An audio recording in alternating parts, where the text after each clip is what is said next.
The final learning outcome or objective we're going to talk about in this chapter is how you can boost your communication effectiveness. The first part talks about more of your presentation skills. And this is the TED 5-step protocol. So if you watched any of these TED Talk videos, they're really very effective communication, vehicles that have been used.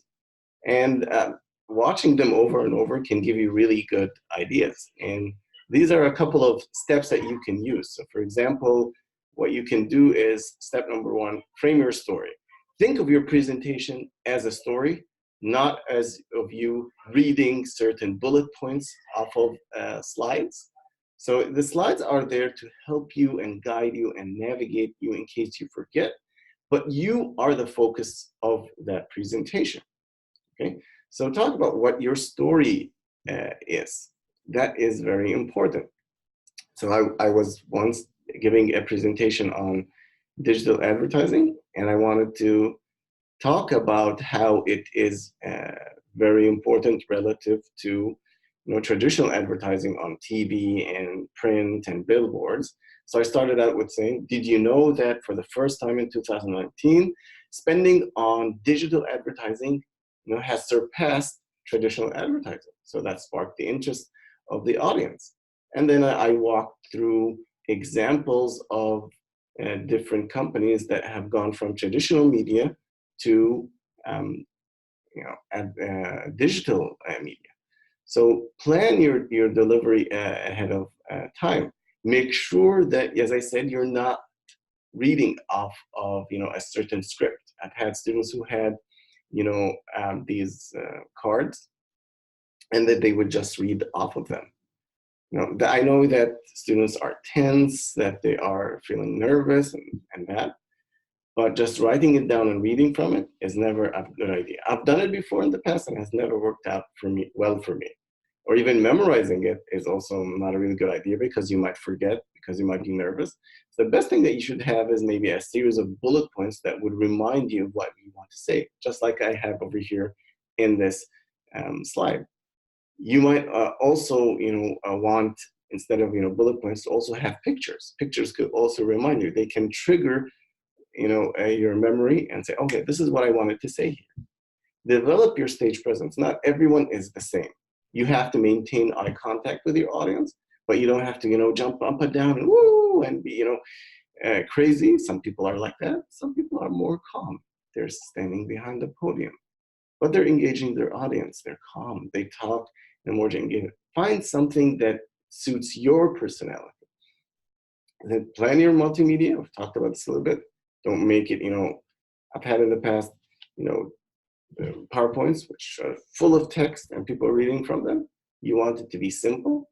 Have pictures that make a point, that are engaging, that are not offensive. I've seen that in the past. I've seen someone put a donkey in a presentation, and the donkey is following the carrot. And this was about students. The presentation was about students. So the audience felt insulted is that they're likening the students to a donkey. And that was pretty offensive. So you have to be careful and mindful of what you do. Finally, put it all together. Make sure if you put all of these steps together, you rehearse it ahead of time, you'll be in good shape. As I said, you don't want to be reading off of the script. You want to have a set of bullet points, and having those and trying to rehearse your presentation over time will help you become more effective. So the other aspect in which we ensure that we are more effective is we have those crucial conversations. And crucial conversations tend to be very awkward for us because they typically occur when stakes are high, opinions vary, and emotions kind of run strong. And there are examples of it said in the slide. It's like ending a relationship with someone, addressing offensive behavior, giving negative feedback.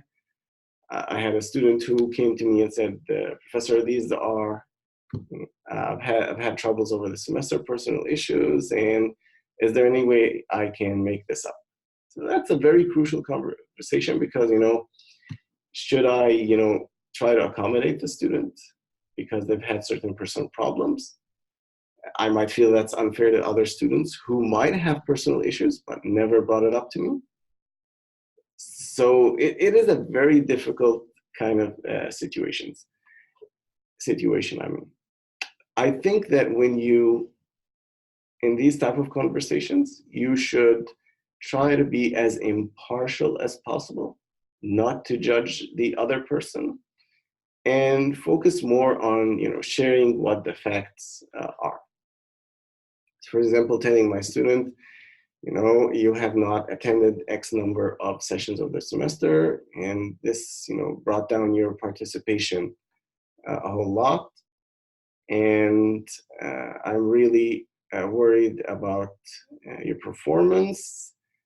And I really want you to tell me your side of the story, which is the second step. We'll talk about, okay, I've been going through these personal issues. Maybe I've had depression. He's been medicated for it. He'll give me a note. We'll try to, talk about these issues. I will ask him, what do you expect me to do? I would tell him that if you had brought this early to me, then it would have been easier to deal with this issue. But now we have, let's say, 1 week, and half of the assignments have not been submitted. So is there anything, what can we do here and still be fair to others? So I think these crucial conversations have to be very, as I said, impartial. You have to stick to the facts and ask about that other person's situation and stories. Okay, so I remember in the past, I had very poor student evaluations when I was a doctoral student. My head of the department came up to me, and this was a very awkward situation, and told me, Amr, your student evaluation scores are not really high. Students have been complaining. Can you tell me why this might be happening? I told him that I was overwhelmed with all of the doctoral work that I was doing, and I have not been pulling my weight. And so we talked tentatively about so what am I going to do to fix that?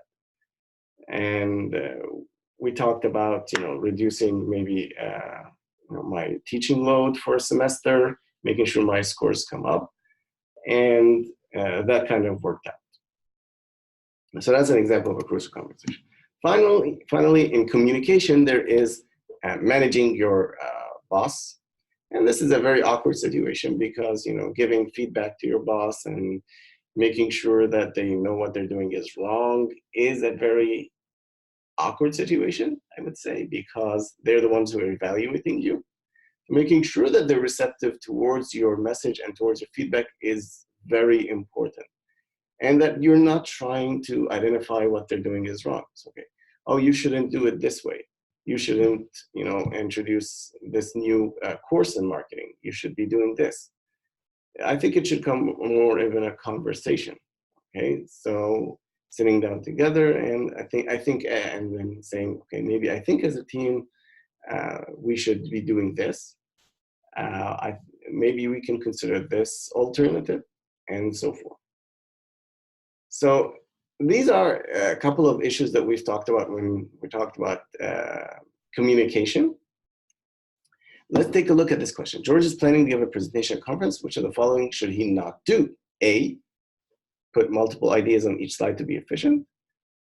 Decide where he should start and end the story he will be telling. Plan not reading a script to his audience. Realize that people expect him to be nervous. Keep any technology used simple so as not to distract the audience.